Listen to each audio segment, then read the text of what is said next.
Welcome back to the Joy Work Show, the podcast where we dive into the heart, hustle, and joy of building a business that matters. The podcast where we know that often the greatest joy comes right after the greatest challenges. I'm your host, Diane, strategist, coach, and your favourite tough love accountability partner. Around here, we celebrate the wins, embrace the lessons, and explore what it really takes to create a life and business you love. Today's episode is all about transformation, empowerment, and the power of community.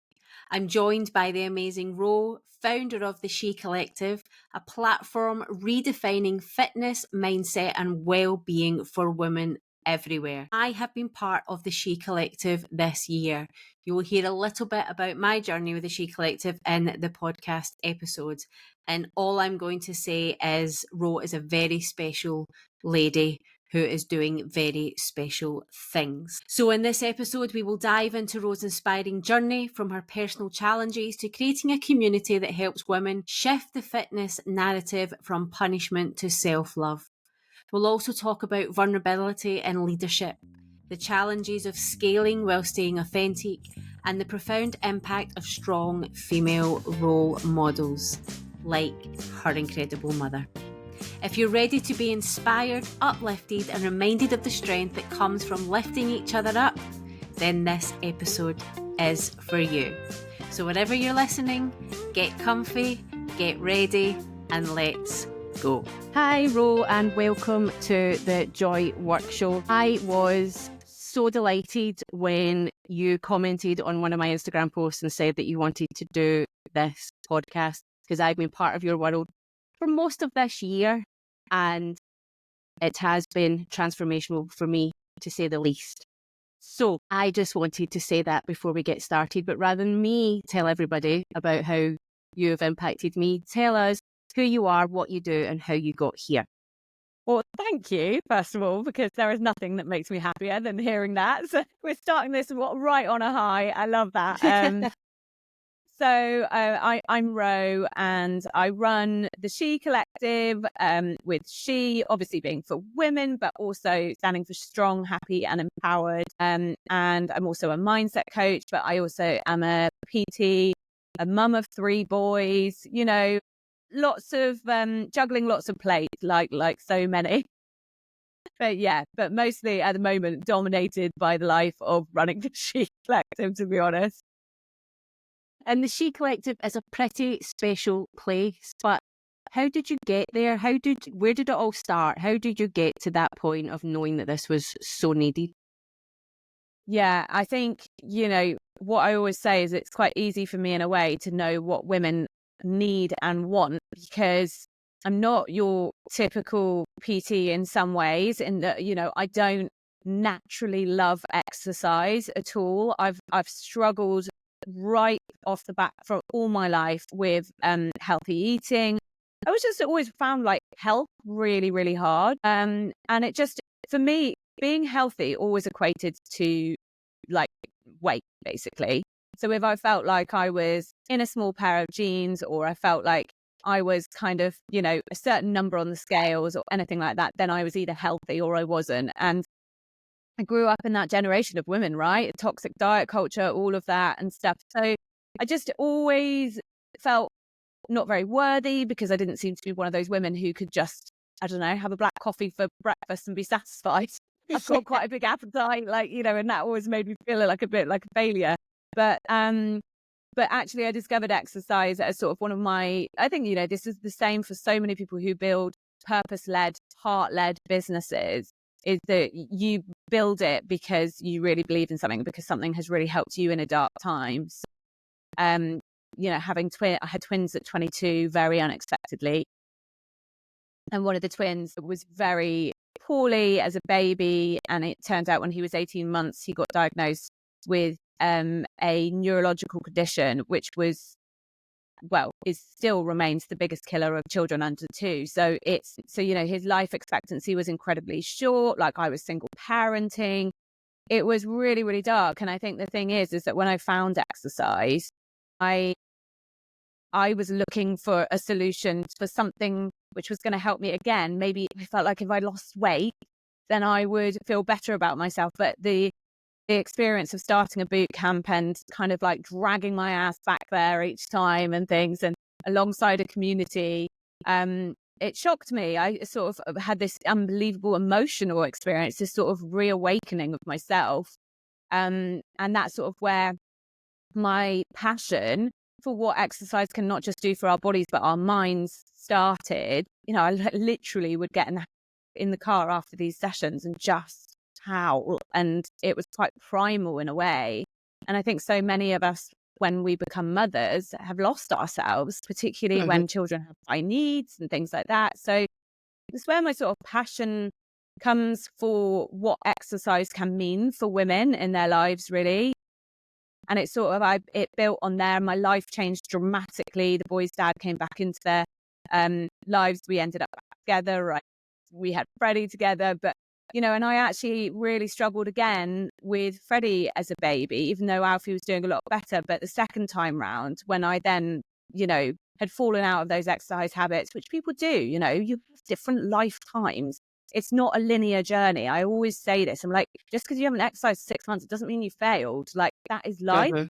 But the second time round, I was like, my God, like the transformation in my mental health was so insane, and my energy levels and my confidence. But at that point, like, I was like, this confidence stuff is just a little added sprinkle, like, onto the other stuff, which I had never realized could exist when you are consistently exercising.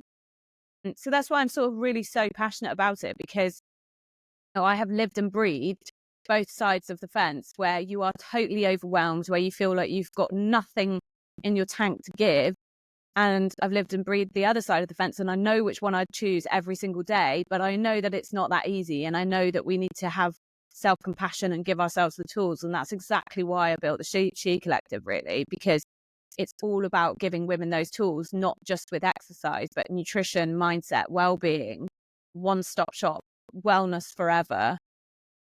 Because I just believe that's what we need to thrive, not just survive, because I've survived for previously. I mean, that story itself, and to go to one point, and I think being a child of the 80s and 90s and seeing that punishment side of exercises, and whether it was step or Kalinetics or but that Jane Fonda in a leotard, which she looked absolutely amazing, but it was this kind of glamorized punishment that you would have a cake and then have to go and do that, or you would 100%. exist off of little portions, branded up Weight Watcher meal type things, and it's just all you saw, and it was all about being smaller and fit in a certain way, and it's just so difficult. And I think I had such a bad relationship with exercise because I was like, I'm not punishing myself anymore. I am who I am in the shape that I am in the body that I am, and I've had chronic illnesses, which I know that we have touched on that previously before. And you think, my body's already doing all this to me. You're already quite unhappy with your body anyway. I'm not then going to drag it through this punishment. And it's taken me such a long time to actually see the exercise as me loving myself and caring for myself and showing up for myself. And when I found, I'm getting quite emotional for you talking about this, and It is when emotional. but it is totally more the amount of times I've cried in a ball of sweat on my floor downstairs. After doing one of your workouts. I finish stretches and I'm like, I'm a mess. Yeah, because it brings out what's trapped inside you, and it brings it out, and you can start to process it. Like, emotions are stuck in motion.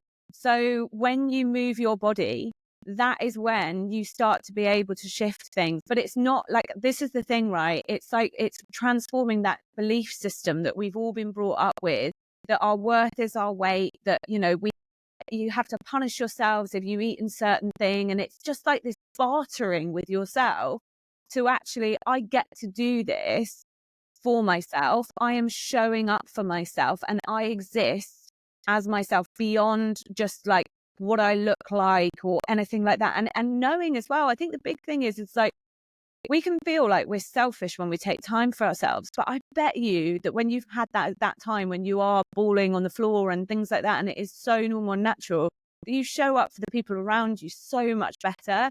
And So much it's better. yeah, it's such a breakthrough. It is such a breakthrough. And that's where I think it's really hard in a way. Like Sam, who I work with, we've been discussing it this morning, is it is one of the hardest things in the world is working with this niche of women, because what we're trying to do is undo like 20 years of damage. Like, it's not your fault if you struggle with your confidence. It's not your fault if you struggle with your body image. It's actually not surprising at all. Like those you've been conditioned probably since the moment that you were being weaned. Like, I remember my granny making comments about like my body or food or things from such a young age, and then my mum being on diets and things. So it's not really surprising, is it? No, it's totally not surprising. And like I said, it was this punishment wheel that I was on, but I was fed up, and I have always been like, one thing I have always done since having LNCs is I want to do as much as I can to help myself. But I'd never truly believed that exercise could do that, because then you'd be told, well, don't do this type of exercise if you've got this. Don't do that type of exercise, you do this. And actually, it's just about finding the way that works for you. And like you said, so when I found the She Collective and I started working with you, it has become a non-negotiable in this house, because Brilliant. Ash sees how much better I am when it happens. Not even just the way I look as in just that size thing, but the way I look as in that I'm happier, that it looks like the weight's being lifted off my shoulders. I hold myself different. I might have had complete sleepless nights with the babies, but if I still get up and do that exercise for 30 minutes, I've got so much more energy for the rest of the day. It's the so much best more energy for the rest of the day. return. The ROI on those 30 minutes is mind blowing, and I think that is something. Again, that's something that shifts, and it doesn't come immediately, because I think what happens at the beginning of an exercise journey is you're in that really tough bit where it just feels hard. It's like, I've got to turn up for this thing that's hard.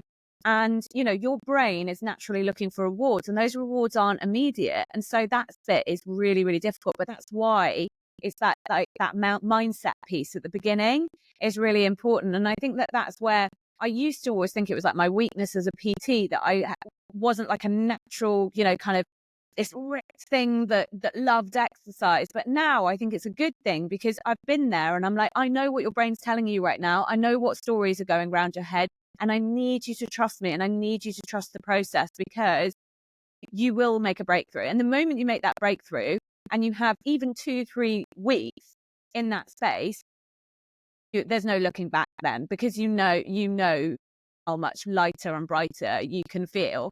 But if you never got to that point and you've never got to that breakthrough, that's where it's really difficult. And so that's why it's like, because I don't know, what was it? Did you start with the 30-day challenge, or was it the 6 weeks? I started with a 30-day challenge. I think it was back in March-ish time. I started with the 30-day challenge, and I was just like, and that's why it's so powerful though, isn't it? 30 days, because you're kind of like, at that point, if you can just get some consistency. And did you manage to, I don't know, like, did you manage to finish it? Yeah, I totally committed. I was totally in. One thing I do when I decide to do something, I'm like all in. I'm like, I am 100%. You've got me doing everything. What you tell me to do, I'll do, because I've committed. It takes me a long time to make that decision. But once I'm in, I'm just like, no, 30 days, this is what I'll do. And there was days that I was just like, Dash, I'm sorry both babies are up, but because this is day 15. I need to do it today. I can't not do it today, and I've committed to it. So, and that really helped me. So because it was a challenge, it was almost a challenge to myself, that if you could get that. But then at the end of it, I was like, I cannot believe the difference that I feel. And people were like, I hadn't told anybody else what I was doing. And they were just like, are you doing what? You look great. You're sounding great. And then because I'd launched my business last September, and I have to show up online, and I have to go live, and I have to talk on stories, people were commenting on my stories and just saying, you just look so happy, and we're so pleased that you're doing it. And they had no idea, like, the things that I'd put in place to do to get to that point. That spark, isn't it? And it's Completely. just like, and joining the She Collective was one of the biggest improvements for myself and my business. Because of the energy that it gives me. And on the days that I'm thinking, I do not know how I am going to show up today. I do not know, dragging my sorry backside down the stairs. Yeah. And then I do it and I'm like, oh, Jesus Christ, if I can do that, you know, and I Because didn't you're believe I could building up ever the lift weight. evidence, and that is what is so powerful. It's like, so I always say to people right at the beginning, it's about building up those small success stories. So that's why it's like sometimes for some people 30 minutes is too much. So at that point, it's that point where, you know, you've heard me say it a million times, adapt, don't give up. And it's like, it's just going, okay, 30 minutes might be difficult, but honestly, by the time you've done 10, you often are just like, right, I'm in now, I can do it. Mm-hmm. It's that Mm-hmm. first initial bit. And so every time though that you, like you know, say in your words, drag your sorry ass to the mat and you show up for yourself, that is another bit of evidence in that evidence bank that you can do it. But it's not just about, I can do this exercise. It's like, I can do hard things. It's like I say to people, like, listen, okay, right, we're doing a mountain climber. Okay, mountain climbers feel a bit shit, don't they? But we're doing 20 seconds of them. Think about what you've done in your life. Like, you can do hard things. And I think it's just sometimes we get caught in this narrative of life is hard, everything is a bit heavy. Why would I add something that also feels hard on top? But that's about that breakthrough. That's why Mm-hmm. I did those 30-day challenges. Most 30-day challenges are lose as much weight as possible, go as hard as possible. And that 30-day challenge was such a game changer for so many women, which is why we've changed the name now to Back to You, because the 30-day challenge you can get a lot of people in across the line thinking that you're here to lose as much weight as possible, and then they could get disappointed. But the point Mm-hmm. is, it's 30 days to just bring yourself, you're coming back to you, and that But is so it was important. just that thing throughout the challenge. It was a total change of discourse for me because I wasn't being told, right, you should have lost 2 pounds by now. Have you tried your jeans on? They should be feeling looser. Now, actually, all those things were happening. My clothes were Yeah, fitting better because my body was changing. Wasn't yeah, necessarily smaller, wasn't yeah, necessarily about the scale, but things were changing. But I was also holding myself differently because yes, of it. yes, And yeah, I think it was that. And I remember one of the exercises, and as I say, because I have illnesses and I have frequent pain, and I remember one of the classes and you had a back injury and you were yeah, like, so today I'm just going to do this because I know this. So if you're doing that, and I was like, oh my God, that's okay. That yeah, is okay yeah. to not be going hell for leather Even and this again, January, I could punishing. only lift 1 kilogram weights. You know, I'm now like back to like, I've gone back to the gym once a week for my headspace to exercise off a camera. Cause you can imagine, because otherwise I'm just on a camera and it's like I've lost my headspace. And I was deadlifting 70 kilograms in the gym this week. I mean, that just shows that is just because it took me going back to basics. That's after years of being a PT, but that is sometimes what happens. And I think the thing is it is about accepting that journey, you know, and the fact that it is going to have ups and downs. And especially, like you say, if you've got chronic things, we all know that unfortunately these things have a tendency to flare. And then what happens is that we get stressed and stuff. So that's why I changed so much of what we did. And now pretty much everything we do is low impact, because you know, it became really apparent to me that what I was doing was layering high impact, high intensity exercise onto my high impact, high intensity life. And that was why I was ending up getting injured. And it's my job to help you because what will happen, and what you were saying about when, you know, you were losing weight and you were changing shape and things, but it wasn't that you were concentrating on it. That's because when you concentrate on well-being over weight loss, your body feels safe. Because what happens is that when we do all these things that are like a shock to the system, like lose as much weight as possible in this amount of time, do this or whatever, your body is already full of cortisol. It's a really busy, stressed woman. So you do that on top of it, and your body is like, yeah, it's no wonder that what happens is that you may like lose a bit of weight initially, but my God, you've then screwed your metabolism and you're going to end up putting more on. And at the end of it, then you go, my God, I've failed. I'm a failure. And it just feeds into this loop. And that's what diet culture is. It's a loop That's that it. keeps us in there. Yeah. And that's it. But what it meant was, because I'd seen you talk about that and do that, what it meant was when I was in that 30-day challenge and it got to like halfway through or whatever, and I had a flare up or I had a particularly bad week, instead of me saying, I can't do exercise, I can't, it's going to damage me because it's punishment, because I'm on this wheel. It meant that I still moved and ultimately still felt better for it. So it then has a better influence on that and actually makes my overall health, both mind and body, so much better, rather than just giving up and being like, well, I have this thing wrong with me, so I'm never going to be able to be that fit, healthy person that other people are.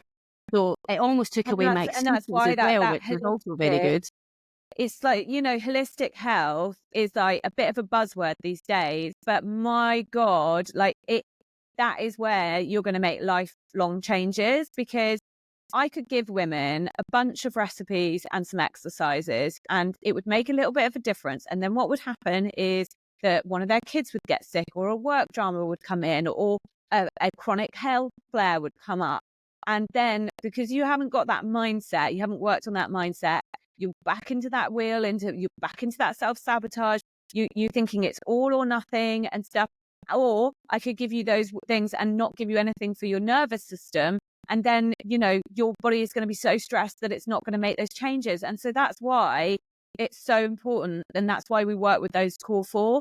And that's what I think is the difference between between the She Collective and say, like, yeah, you could get Joe Wicks for 15 quid a month. You can, absolutely. But does that, support your nervous system? I mean, having said that, I just have to say, I am a massive Joe Wicks fan. So shade. Look, we no all shade on are. him. I mean, We that's all are. It's why not, I became a PT. And when I worked in the gym and my nickname was Ro Wicks, it made my year. No shade on Joe, but no, but but we it's were finding those things that work for you. People and have to find the thing that works for them. Find your formula. Yeah. And that's trying, testing and failing and fucking up and all of that. It's not straightforward. And I think that that's the thing. And that all has to come underpinned by such a level of self-compassion, because if you don't give yourself that grace, then that is when you're just like, it becomes that I'm on or I'm off that health wagon. And there's no such thing. Like you're always somewhere in between. Like it's a rocky road, because life is a rocky road. So, and it's usually when you're feeling your fittest and your best that one of these things will come up and knock you sideways. So, no, I mean, it's absolutely true. Or when any big thing's happening or something big in your business, then the universe is just like, well, let's test you. Let's see how good you're actually feeling about this. Yeah, absolutely. So, when we talk about life, obviously, and quite often, what really interests me is what is the difference between you and somebody else who might have an idea for this type of thing but never follow it through, or have the life that you have had. So having your children unexpectedly young, having a child with special needs who I know you pour your life and soul into creating a life for him and your other two boys. Yeah. What do you think is the difference for you that has been your driver to keep going to do this and build this amazing community? I think one thing that I am really good at is really tapping back in every single time to the why. And I think my whys are pretty damn strong. So I have them on every level. So I have it in terms of, I really believe, and God, I shouldn't say it sounds arrogant. I think that's such a woman remark, doesn't it? A man, it wouldn't come arrogant coming from a man, but I don't think that there is anything else like the She Collective. Like, I really, truly believe that we are so unique because we are so human heart-led well-being, and my driver to make an impact on women is so strong because this is what saved me. I feel like if I hadn't made that breakthrough, I don't know where I would have been, because I was just numbing it all. I was pushing it all down. I was on, not that antidepressants are bad, but I was definitely on some sort of like prescription that was just making me numb to life. I was drinking, not that anybody knew. Again, I was stacked full of shame. Life felt heavy. I didn't really feel like I was living. I was totally surviving. So the fact that it is so personal for me, that I know so deeply what it's like to live like that, and that is where not necessarily that, you know, you need to be feeling like that extreme. You know, we get women who have exercised and they just need something that's a bit more convenient for them. But I do understand. I think that's I understand the impact that it can make. But the other thing for me in terms of being a female business leader is that, you know, I am very excited to have what could potentially really support my family in terms of, I remember, like, you know, I was told once in a waiting room for a hospital appointment when Alf hadn't been diagnosed for very long. This woman who is a parent of a child with SMA, she just said, just so you know, like, you'll never work. It won't happen. Like, this is going to consume your life. Like, her child was about 8. I was there with an 18-month-old. And, you know, having never been so driven, but never had the chance to even have a career pre-babies. I'm only, you know, 23 and a half at this point. It broke my heart. But if I'd let that determine my, like, you know, my life, what I did with, you know, never, it would have been so tragic. And she was right on some level. So I have tried at times to work for somebody. And it does not work because he requires so much. He is off school so much. He requires so many hospital appointments. You know, I might add that it's pretty incredible that he's still here and 15 now, which is pretty remarkable and on a life-changing treatment, but he is still severely disabled. And so in some ways she was right, but I am now faced not only with an opportunity to work with myself, not only to run something completely from my heart and purpose-led, but I'm also sat here with an opportunity for an incredibly scalable business which could support him and his care for the rest of his life. So my drivers are so strong. And I think that when you tap back into them, like, in a way, it's a blessing and a curse, because yes, it's amazing. Sometimes I feel like that is so heavy. That is such a big responsibility. And I've had times where it's really kept me awake at night. But the first one is the one that keeps me going. It's the women. It's like you saying at the beginning, that it has made an impact. Like, if it makes an impact, like, you know, if I didn't have to, I would do this like for free because I love it so much. But I have also got a very big driver in that I have got a very big financial burden in my future, in the sense that he will require so much in terms of care, and I am determined to give him that life of living independently. So leaning into that why over and over again, I think when you are just at rock bottom, and don't get me wrong, it's been really rocky here the last few months, and I'm just tapping back. Why? You just have to keep going, don't you?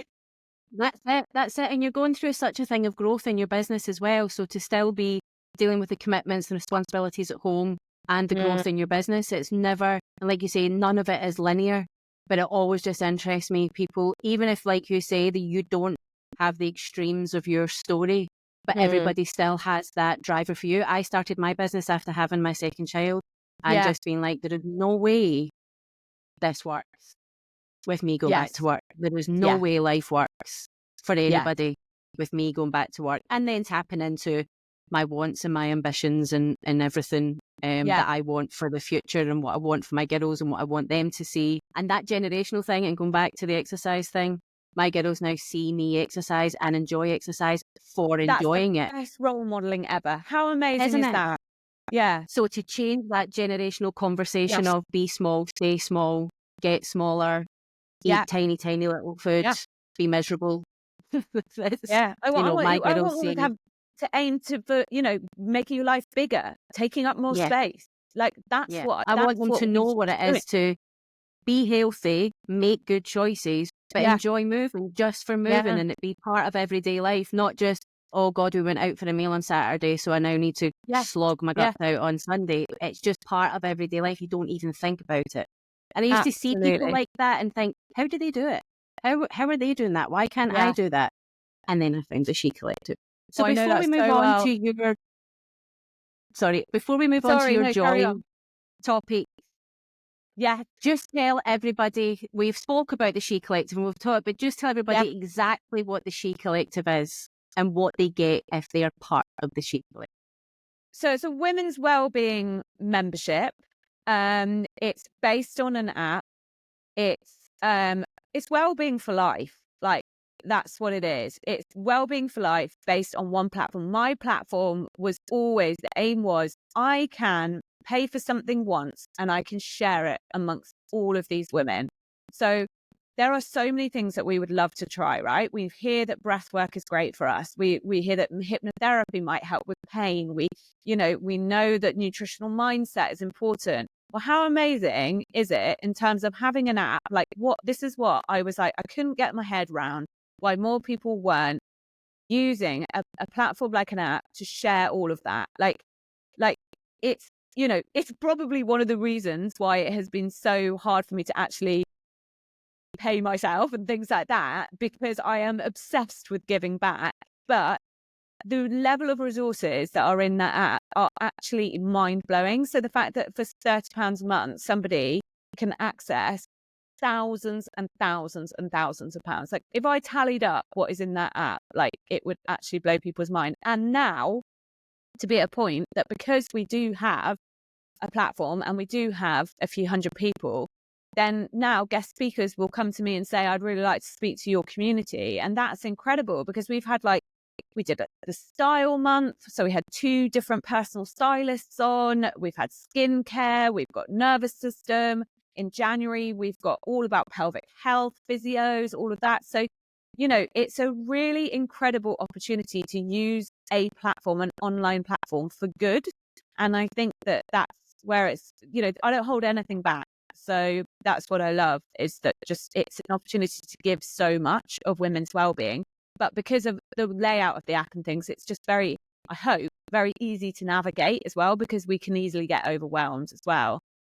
Well, I was about to say, the one thing that I do find with all of that information in there, that it isn't overwhelming and almost like, so on the weeks where all I'm doing is thinking about my workouts, Yeah, you that's just easy. did I that. just go, Yeah. I've got my workouts, that's it. I Yeah. don't need to think about anything else. And Yeah. then when I'm like, there's a nutrition masterclass, or there's, Yeah. like you say, like the style things, you can go and do that as well. You can catch up on the replays. It's all just about your own time. There's not that you're falling behind or you're not doing a thing, or, It's not like a course in that course. sense. You can sometimes look at a course and you're like, oh my God, I'm exactly that. I'm behind.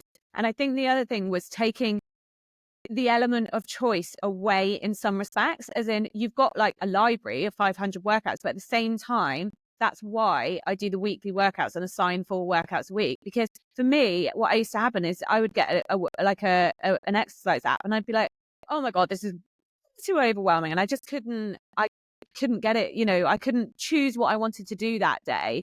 And so that's been really important as well. Yeah. And then But once you've been in it a while, you then have your favourite ones. You're like, I don't feel great yeah, of today, I'm course. going And then you back can to that favorite one. favourite. Exactly. Yeah, but Yeah. then, but how great is that? Like, if you know that, like, I always say, match your mood and match your energy, right? So if you know you're having a really crappy day or your mood is low, and you know that there's a certain one that makes you feel good, then it's brilliant that you can just pick that up. And I think the other thing is recognizing that your well-being looks different at different times of year, which is why we've got our Christmas survival kit at the moment. And that's why in the summer you have SOS, Save Our Summer.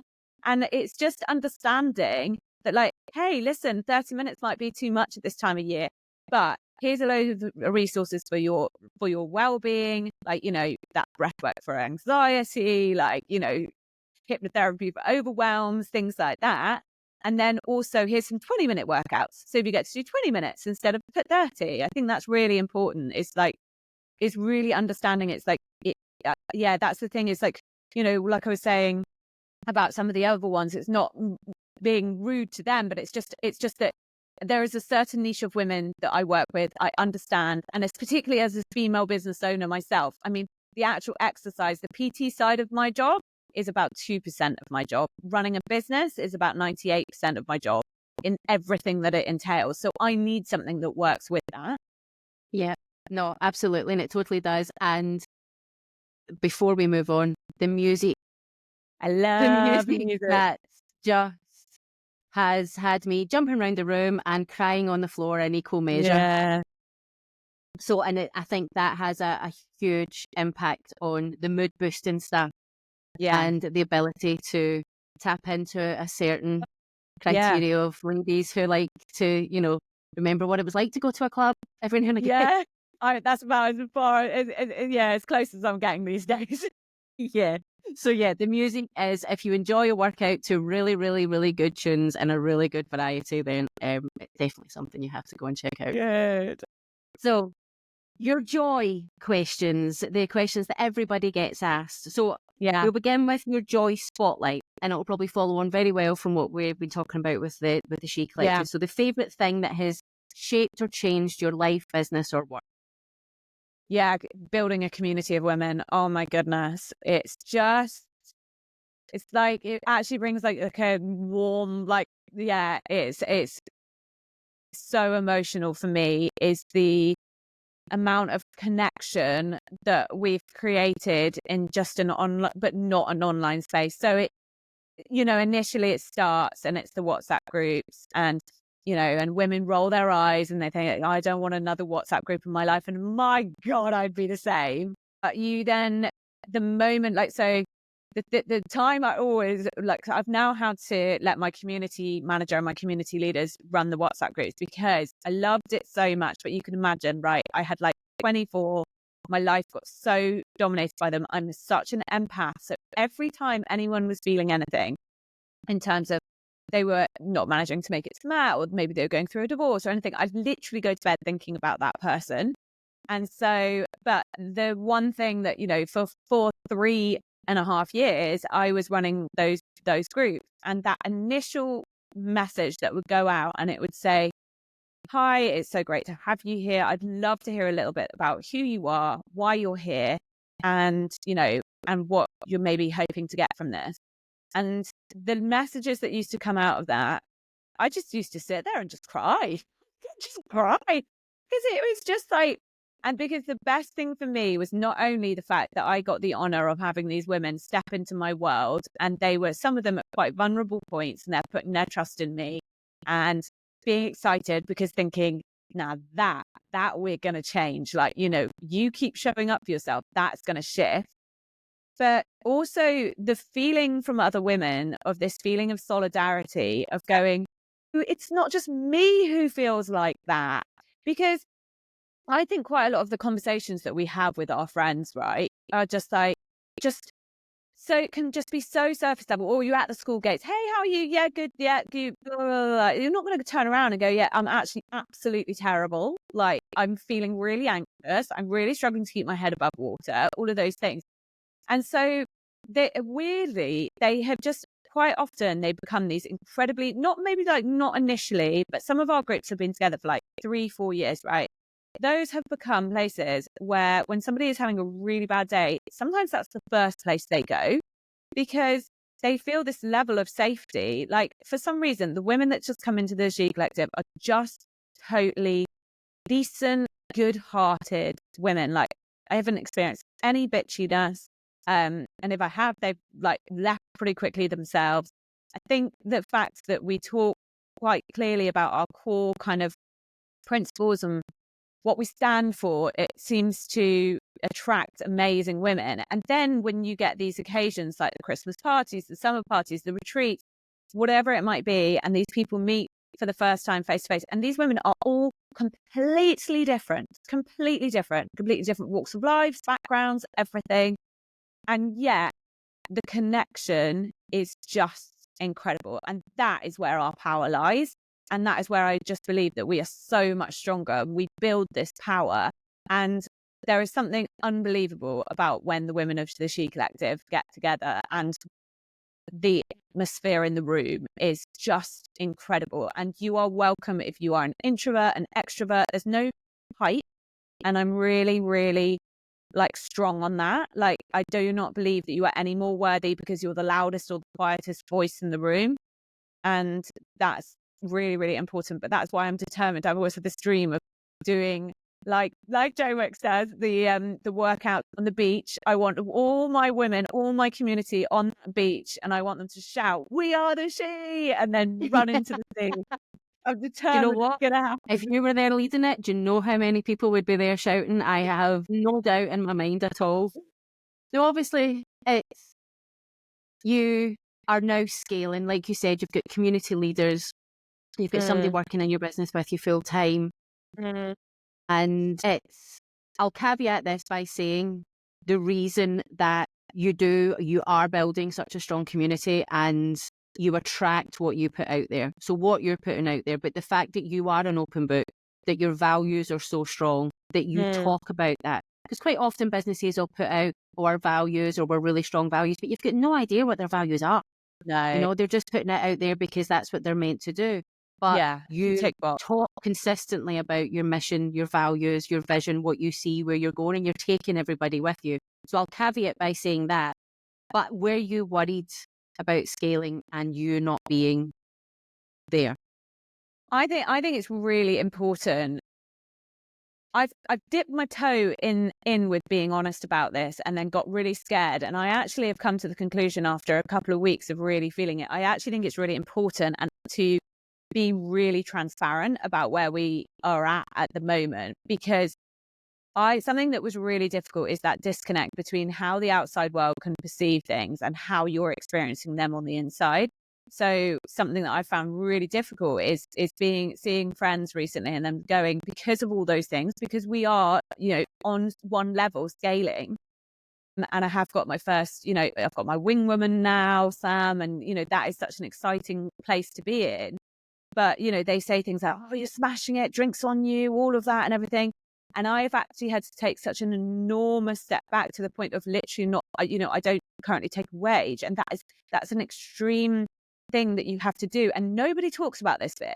And I think that is really important because I have been feeling so lonely in that and thinking, well, maybe I've messed up here. Maybe I made decisions where I've invested too much and it's put me in a dangerous position, but I'm not in a dangerous position.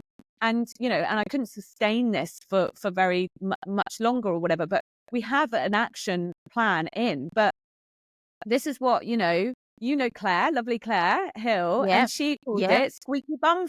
It's squeaky bum time. Total squeaky bum time. Yeah, it really is. And I'm having to keep, again, tapping back into that why.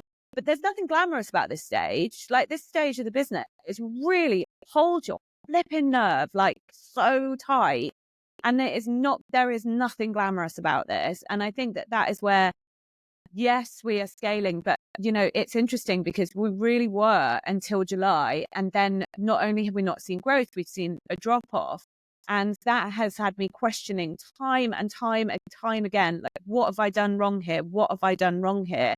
And it is just unfortunate that it's one of those things that the clearer you become on who you are as a business, there is it sounds awful, but a slight clearing out of like, people who perhaps were no longer aligned to where you're headed. And so that's a process that you have to go through. But yeah, I would say that it is just really interesting. It's felt really lonely in this time, just knowing that just no one talking about it. No one's transparent about this bit. No, people aren't transparent about it, and they're not transparent about the kind of, like you've said it all the way through, that things aren't linear.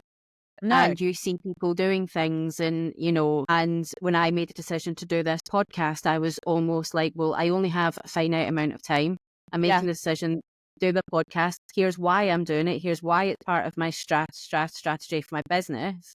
Yeah. But ultimately, it's a step back from other things. You can't work as many with one-to-one clients. You can't do as many other things. So I'm not doing as many income generating things. But people are just like, that's amazing. I'm like, well, it is. Yeah. And I'm loving it. And I cannot wait to actually start getting episodes out next week. That's when I'm recording this episode, by the way, guys. The podcast will actually start. People will hear it next week. Really well. But yes, but it's just that thing that people don't talk about. But it's that, like, you making decisions you're making at the minute is reinvesting back into your business. And that's the bit foundations. It's those foundations. They take a long time. The business is 4 years on Sunday, right? So that's 4 years of building foundations, and it's not even just now. Like, I've over those 4 years, for 3 of those years, I had to support this by PTing. I literally wasn't taking a wage for 3 years. It was only in that last year, and again, it's like one of those things that it's not necessarily that is the case for a lot of businesses, but this for me is not, I'm not building something to sell it. I'm not building something to be done in 5 years' time. I'm building this to be something that will have a legacy. I'm building this to be something that I want this to be a household name, something that impacts women all across the country. That flipping takes time. And I think what's really sad is that we see so many men on podcasts, right? So one of the things that I've found is that you do find men like I think, particularly like big stories of big brands like Nike and stuff, nearly failing, things going bankrupt, all of these things, having all of these failures.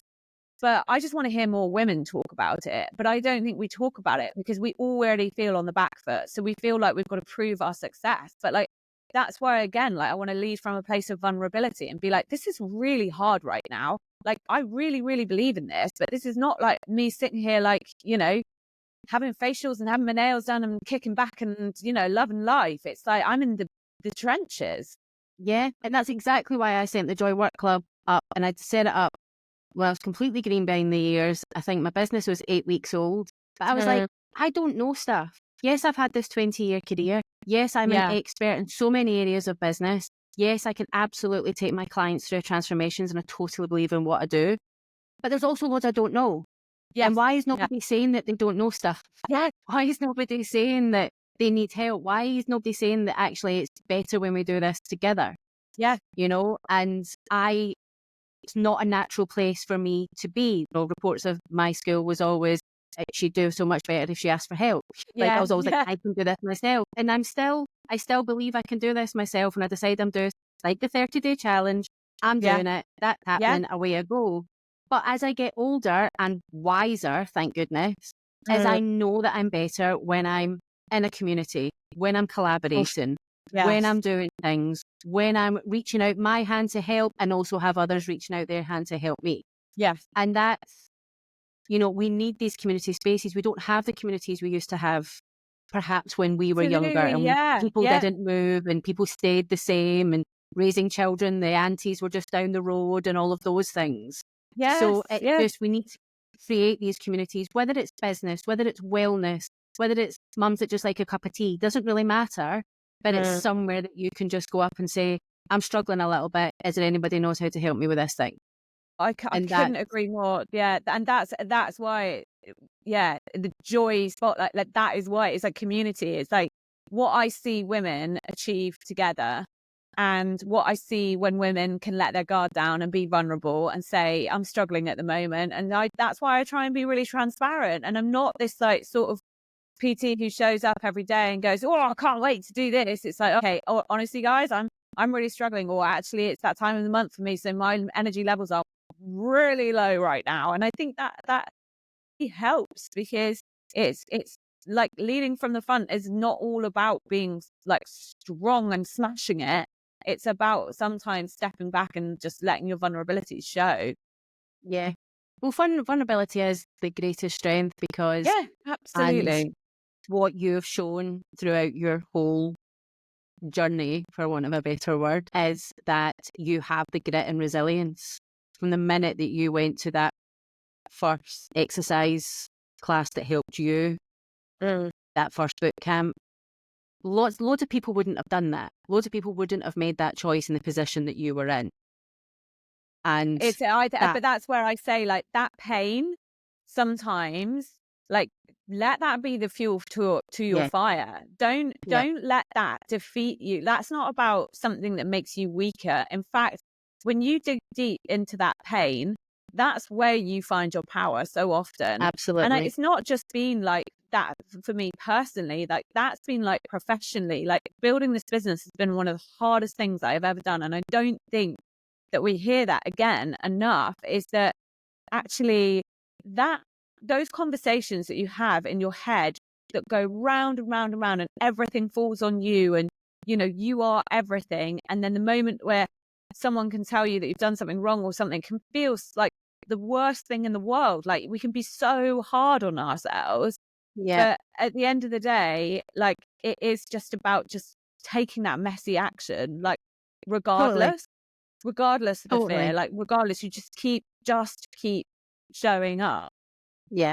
You have to, and that's going to prove it's worth for you. And I truly, truly believe that the investment you're doing at the minute is absolutely going to pay off, because, like I said, when I asked that question about, you know, the fear of stepping back a little bit and having other people in the business, as the caveat is your values are so strong that I think And the that's reason why why I think I've got the best person in. Like, honestly, it's really extraordinary. Like, you know, and I think that taking 4 years to get to the point of bringing somebody into the business, that process should not be rushed. That's really important.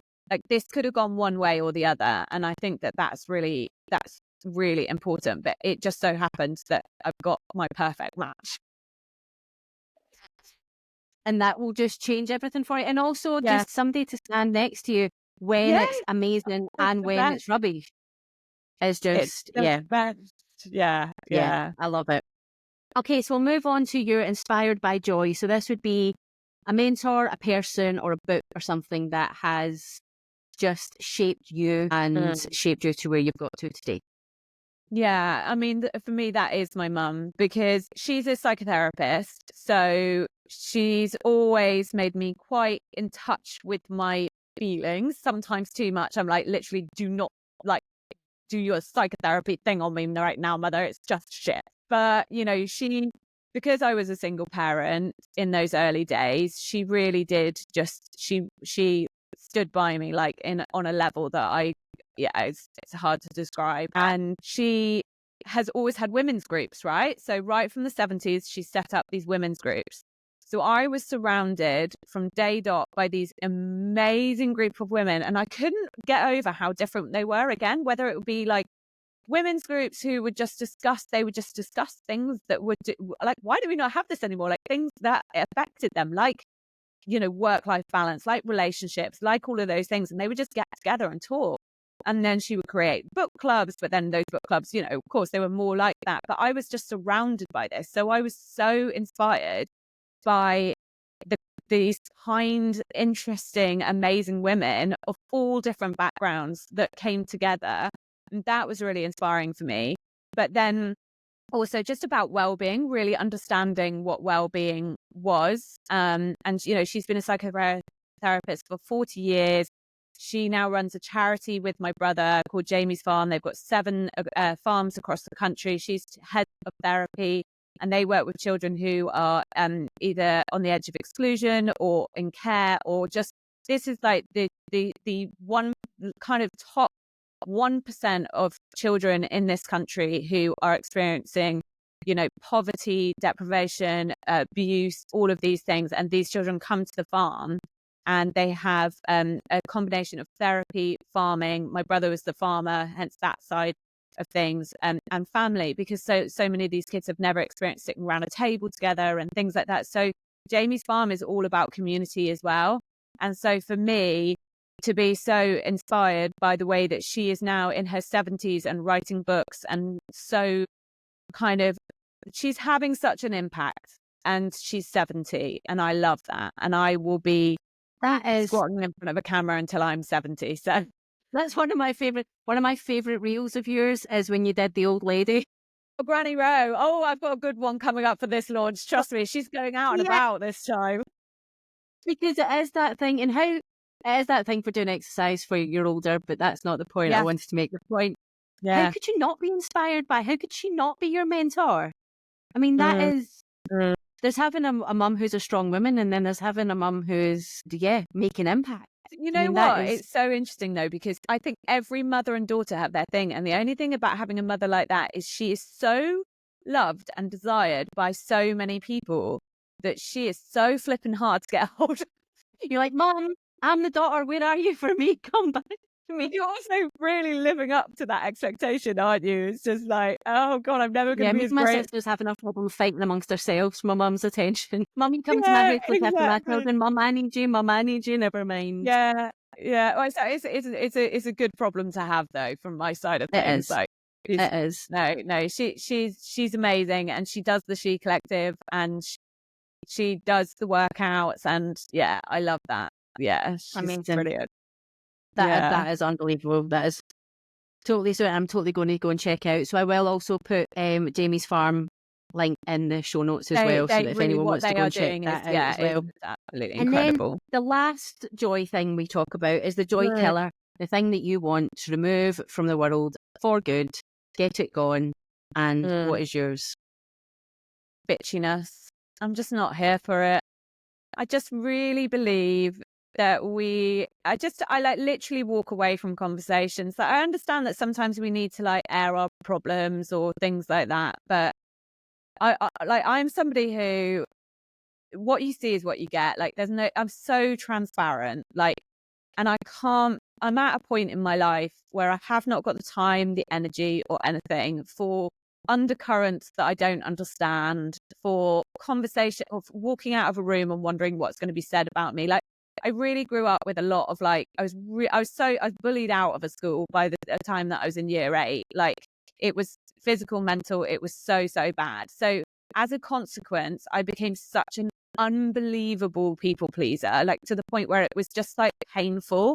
And then same thing happened at uni, met quite like a bitchy group and stuff, but then eventually found my like incredible, my women, and I understood. But I was so scared of girls. I was so scared of women, and I just really believe that we are each other's allies. Like that is what we need to be. I just haven't got any patience for it. I'm just like, whatever. No, I don't. And I also, it's like that thing of finding your women, because I spent so long thinking that I didn't get on with girls and only got on with guys. Yeah, exactly. You think and you're then, the problem. Yeah. Like you think that it is you. And then I spent so long in a masculine career and working with predominantly male that I was trying so hard to be the type of girl for that space. And then I was like, I'm neither of those people. I just like nice people. I just like good people. Doesn't matter, kind of. That's just who I like, and I don't want to. And almost, I've gone so far to the point of not wanting like bitchiness. If I'm in company and somebody tells like a really bad taste joke, I'm just like, and Ash has got to the point that he's just like, stop telling me some things that like the boys say, like, because I'm just like, that joke's not funny. Yeah. And he's like, no, but then it's just, and I'm like, no, because it's just taking the mick out of somebody. Not funny. Yeah. It's just not funny. I'm not going to laugh at it. I'm not there anymore. I just don't need to be part of it. And like you, I will just remove myself from conversations. Yeah. And it's very like that in the online space.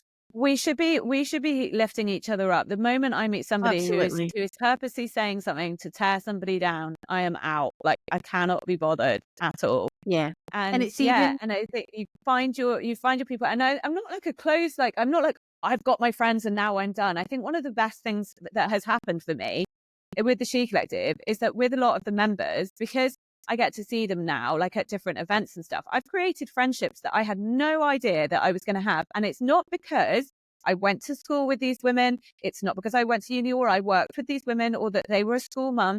It's because of who we are in our like heart. And I know that sounds really cheesy, but honestly, and that is the connection. And those are the connections that I want. I don't want friends because I met them just in a life circumstance. I've got my school friends. They're amazing. Love them. Got my uni friends. But now when I make a connection with someone, it's because of who they are, like right on the inside. Like that's what I love. And that's where I love the connections. Like some of the members have become some of my such good friends and I love it. But again, it's that because you show up with your values, because of you show up who you are, you're not trying to be anybody else. And I am working so hard on that myself that when I am on stories, when I am working with clients, I'm just like, no, this is how I am and how I do things. Yeah. And if you want this is great. And if you don't, then there's loads of other people you can go and work with. There's loads of other things you can go and do. And I think that is so important. And likewise in the online space, there can be that element of bitchiness, particularly around female businesses people and things. Feel threatened, and it's just, but it's also the fact that people but just don't comment.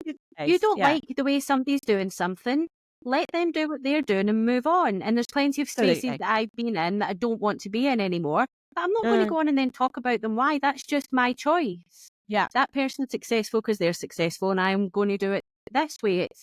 It's just the need and this necessity to talk. Now that doesn't mean I don't sit down with my best friend over a glass of wine and have a little of course, we're human. But that's in our safe space. That's with us.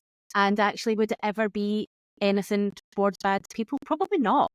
Yeah. Probably Yeah. not, but we all have those moments and we all have those times. But in the public domain, there is just no need for it. And then the person that just makes you more toxic in the long run. Absolutely. It doesn't make you feel good about yourself. Exactly. Yeah. It's a vicious cycle. It's not good. No. Yeah.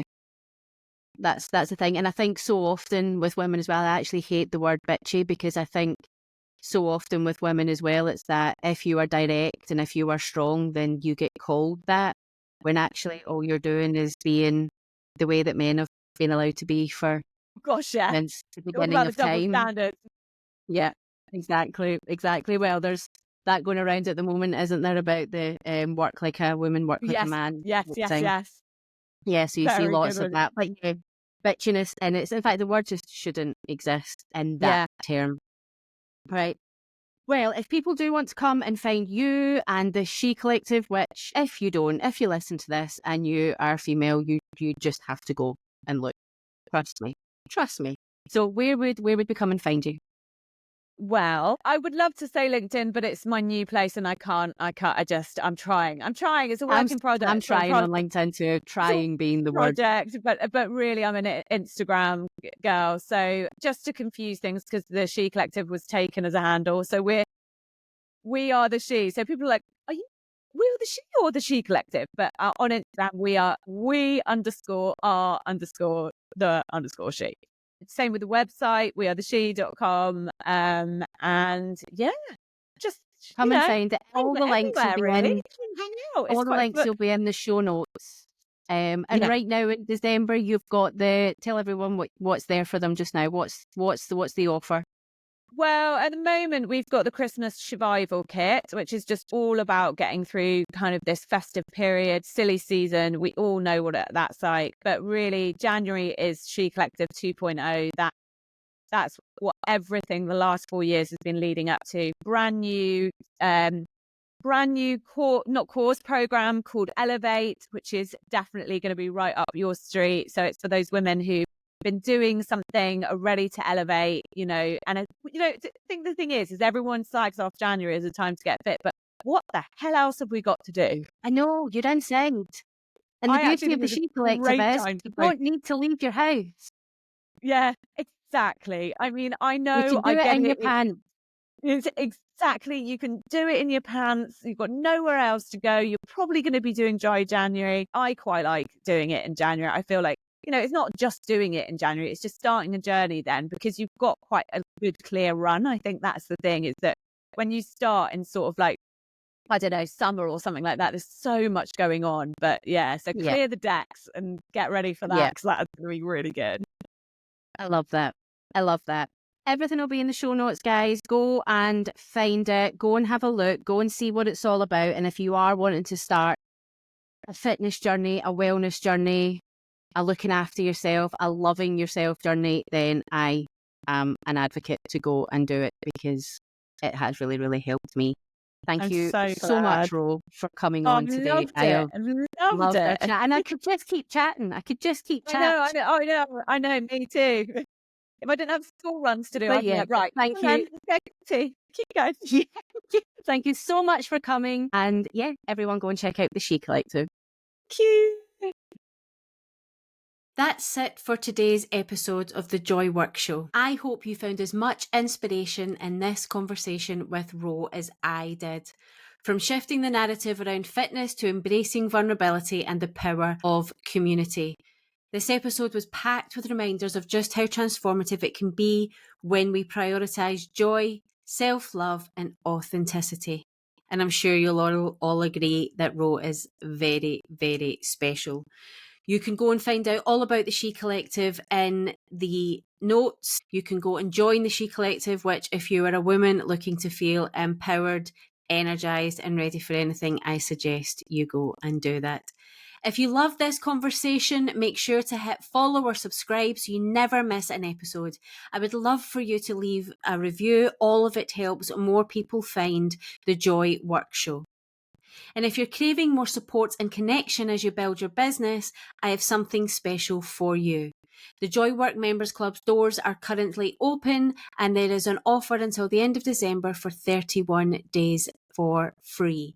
Come in, check what we're all about. It's where we dig deep into what matters most, tackle bold goals together, and cheer each other on every step of the way. It really is a magical place. So what have you got to lose? Follow the link in the show notes and come and have a look at the Joywork Members Club for yourself. And if this episode resonated with you, share it on your social media or with a friend who needs to hear it. Let's spread the joy as far as we can. Until next time, keep leading with heart, embrace the hustle where it needs to be embraced, and finding the joy in the work that you do. See you soon.